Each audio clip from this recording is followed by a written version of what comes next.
हे दोस्तों, good morning. सो आज हम ए चाइल्ड इज़ बॉर्न नामक चैप्टर के ऑब्जेक्टिव क्वेश्चंस को कवर करने वाले हैं। इस चैप्टर से जितने भी ऑब्जेक्टिव क्वेश्चंस बन सकते थे मैंने सारे के सारे यहाँ पे डाल दिए हैं। और चलिए इसको रीड करते हुए अच्छे से समझते हैं। ठीक है, तो हमारा पहला सेंटेंस है, who is the poet of the chapter called a child is born. अब जो चैप्टर दिया गया यहाँ पे ए चाइल्ड इज़ बॉर्न, इनके रचयिता का नाम क्या है, इनके पोएट का नाम क्या है? तो इसका आंसर क्या हो जाएगा? Germaine Greer. ठीक है, आगे दिखाया जा रहा है सेकेंड क्वेश्चन में, this sentence in many societies women still go forth from their mother's house at marriage to live with a mother in law has been taken from dash. अब basically आपका एक सेंटेंस है जिसमें से बताया गया कि कई समाजों में वुमेन जो होती है वो अपने माँ के पास जाती है जब उसकी शादी हो जाती है तब। ठीक है, ये सेंटेंस जो है ये कहाँ से लिया गया है, ये किस चैप्टर से लिया गया है? तो नो डाउट इसका जो ओरिजिन चैप्टर है उसका नाम क्या है? ए चाइल्ड इज बॉर्न। ठीक है, इसी चैप्टर से आपका ये चीज़ लिया गया है। थर्ड क्वेश्चन है, दी voice of a few women raised in warning can not be heard dash. ठीक है, अब बहुत सारे कुछ ऐसे औरतें होती है जिनकी आवाज़ एक तरह से सबको चेतावनी तो देती है और उठती भी है, लेकिन क्या होता है किसके कारण नहीं सुना जा सकता है।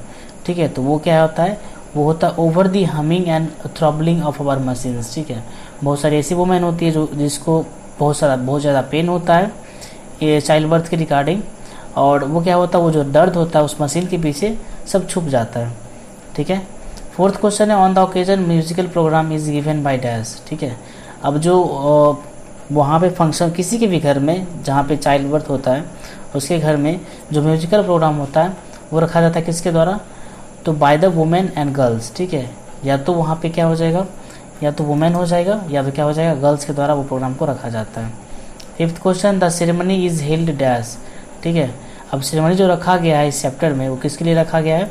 तो फॉर न्यू बॉर्न बेबी, एक नए न्यू बॉर्न बेबी के लिए सेरेमनी को रखा गया है। ठीक है, सिक्स्थ क्वेश्चन है, in Bangladesh children are looked after by the dash. ठीक है, बांग्लादेश में जो बच्चे होते हैं उनकी देखभाल किया जाता है। वो किसके द्वारा किया जाता है? वो किया जाता है उसके पूरे फैमिली के द्वारा, यानी कि होल फैमिली, संपूर्ण परिवार के द्वारा ऐसा किया जाता है।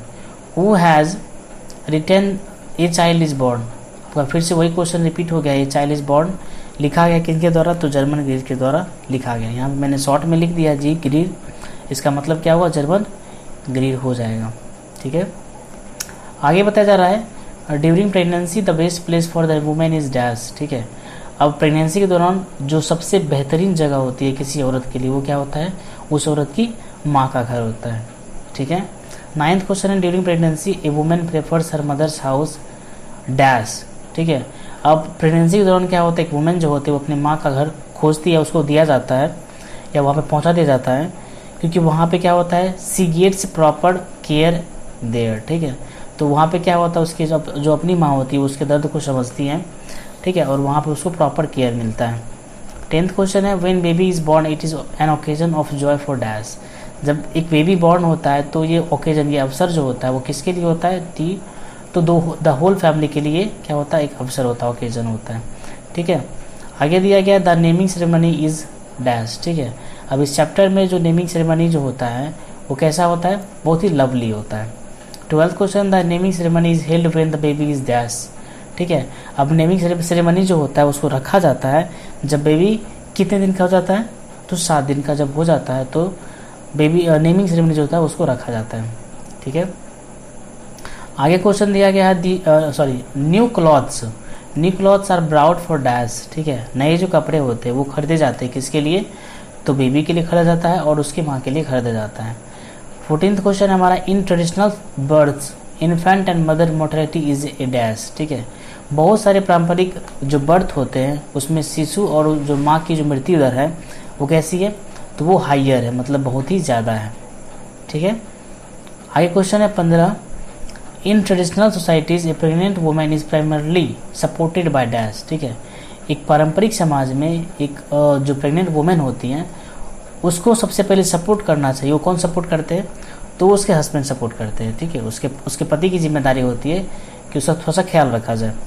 ठीक है, 16th क्वेश्चन है हमारा, in traditional societies a women lose her own name and is known as the mother of the her first born child, but the best regards it is dash. ठीक है, अब यहाँ होता जाता है कि पारंपरिक समाजों में होता क्या है कि जब कोई एक वुमेन अपने बेबी को बॉर्न करती है तो वो अपने नाम को खो देती है, और उसका जो नाम जो होता है उस औरत की जो नाम होता है वो उसका नाम उसके पहले बच्चे के द्वारा होता है। लेकिन ये खुद में क्या है, the best regards it is dash. लेकिन सबसे अगर बड़ी बात इसमें माना जाए इस प्रोसेस में तो वो क्या है, ये क्या होता है, जो घटनाएं जो होती है वो कैसा होता है, आउटरेजियस टाइप का होता है। ठीक, उल्लंघन करने का टाइप का होता है, क्योंकि एक माँ जो होती है उसका जो नाम पहचान जो होता है उसका अलग से पड़ता है, लेकिन फिर भी क्या होता है, समाज में लोग उसे नहीं मानते, उसके नाम को नहीं मानते। ठीक है, आगे क्वेश्चन दिया गया, Germaine Greer was educated in dash. इनकी जो शिक्षा हुई थी वो कहाँ पे हुई थी, तो ऑस्ट्रेलिया में हुई थी।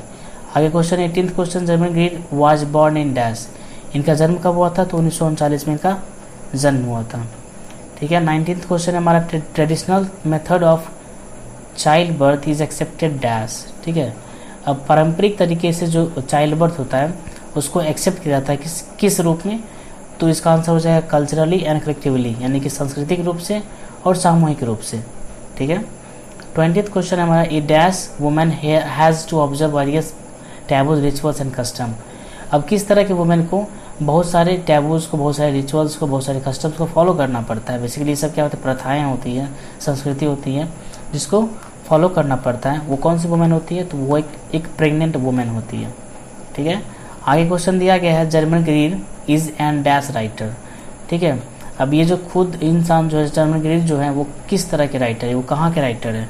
ठीक है, तो ये ऑस्ट्रेलिया निवासी राइटर है, इसीलिए इनको क्या बोला जाता है, ऑस्ट्रेलियन बोला जाता है, ऑस्ट्रेलियन। ठीक है, आगे है, German grid is famous dash writer. ठीक है ना, जर्मन ग्रीड खुद में क्या थे, एक प्रसिद्ध फेमिनिस्ट राइटर भी थे, जो मतलब नारीवाद के ऊपर कुछ लिखते हैं, कुछ ऐसा आर्टिकल जो समाज में लगता है उनको कि नहीं किसी भी पहलू में जो औरतें वो पीछे रह रही है, तो उनको बोला जाता है फेमिनिस्ट। ठीक है, 23rd क्वेश्चन हमारा, in Bangladesh rupthoka is a kind of dash. ठीक है, बांग्लादेश में रुपथोका खुद में क्या होता है, तो वो अपने आप में एक फेरी टेल्स होता है, एक परियों की कहानी होती है बेसिकली। ठीक है, आगे बढ़ते हैं, आगे दिया गया है, generally a pregnant women is sent to her dash home for child birth. ठीक है, सामान्यतः क्या होता है, एक प्रेग्नेंट वुमेन को भेजा जाता है किसके घर पे, चाइल्ड बर्थ के लिए, तो उसके अपने माता पिता के घर पे भेज दिया जाता है। ठीक है, आगे सेंटेंस दिया गया है, in the dash the husband wife due enjoy more freedom and individuality. ठीक है, किस प्रांत में, किस शहर में, किस जगह पर जो हस्बैंड वाइफ है वो उस फ्रीडम को अच्छे तरीके से जी पाती है, तो ये यहाँ बताएगा, इसका आंसर क्या होगा, वेस्ट। यानी कि पश्चिमी सभ्यता के जितने भी लोग हैं वो अच्छे तरीके से अपने फ्रीडम को जी पाते हैं रिगार्डिंग चाइल्ड बर्थ। ठीक है, 26 क्वेश्चन है हमारा, dash women visit her mother's house during pregnancy. अब कौन सी वुमेन होती है जो अपनी माँ का घर हो आती है जब उनके पास, जब क्या होता है, जब वो प्रेगनेंसी पीरियड में रहती है तब। ठीक है, तो वो कौन सी महिलाएं होती हैं, तो वो होती है एक इंडियन महिलाएं। ठीक है, 27th क्वेश्चन है हमारा, in dash children under the age of 5 और 6 are looked after by the whole family. अब कहाँ के जो बच्चे होते हैं वो 5 और 6 साल के बच्चे होते हैं, और उनका जो केयर होता है वो पूरे होल फैमिली करता है, तो इसका आंसर क्या हो जाएगा, बांग्लादेश के ऐसे बच्चे होते हैं। अगला क्वेश्चन है, Sylheti women and her child are given new dress on the dash day of the birth. ठीक है, सिलेटी वुमेन को और उसके बच्चे को नए नए ड्रेस दिए जाते हैं कितने दिन के बाद। ठीक है, तो इसका आंसर क्या हो जाएगा, 7 दिन के बाद क्या होता है, जब सेरेमनी को रखा जाता है उसके बाद जाके उस बच्चे को और उसकी माँ को नए नए कपड़े दिए जाते हैं। अगला क्वेश्चन है, रूपथोका इज टोल्ड बाय डैश। ठीक है, रूपथोका खुद में कहानी है जो कि कही जाती है किसके द्वारा, तो इसका हो जाएगा एन आंट आंसर। ठीक है, 30 क्वेश्चन है, the author believes that socio culture practice are design to suit the interest of dash. ठीक है, वो ऑथर ऐसा मानते हैं कि समाज में जितने भी सांस्कृतिक पहलू के बारे में बताया गया या कुछ भी करने के लिए बताया गया, तो उस काम में क्या होता है, मर्दों का जो होता है या मर्द जितने मेल जो होते हैं वो समाज एक तरह से मेल डोमिनेटेड समाज होता है। ठीक है, तो उनका जो इंटरेस्ट होता है किस में होता है, जितने भी समाज में जो पहलू बनाए जाते हैं, चाहे कुछ रूल्स बनाए जाते हैं, तो एक तरह से मेल को रख के बनाए जाते हैं या मेल को शूट करने के लिए बनाए जाते हैं, ये ऐसा ऑथर का मानना है। ठीक है, अगला क्वेश्चन है, the hospital staff was very uncooperative about dash. ठीक है, अब हॉस्पिटल के स्टाफ जो थे इस चैप्टर में वो किसके खिलाफ थे, तो ब्रेस्ट फीडिंग के खिलाफ थे। ठीक है, आगे बताया जा रहा है, एक सेकेंड, 32 क्वेश्चन है हमारा। Dash is an extract from sex and destiny the politics of human fertility. अब यहाँ पे जो दिया गया है कौन सा ऐसा टुकड़ा है जो लिया गया है सेक्स एंड डेस्टिनी से, एक बुक का नाम है, ठीक है। तो इसका आंसर क्या हो जाएगा, ए चाइल्ड इज बॉर्न जो है वो एक बुक जिसका नाम है sex and destiny the politics of human fertility, इससे लिया गया है, ठीक है। आगे दिया गया है infant and dash mortality is greater in traditional births, ठीक है। यानी कि शिशु और किसकी मृत्यु दर पारंपरिक मृत्यु में ज़्यादा है, ठीक है, तो उसके मदर की मृत्यु बहुत ज़्यादा है। अगला क्वेश्चन है the female eunuch and the change have been written by dash, यानी कि दो बुक का नाम यहाँ बताया गया है, एक का नाम है द फीमेल इनंच नाम है, दूसरे का नाम क्या है द चेंज है।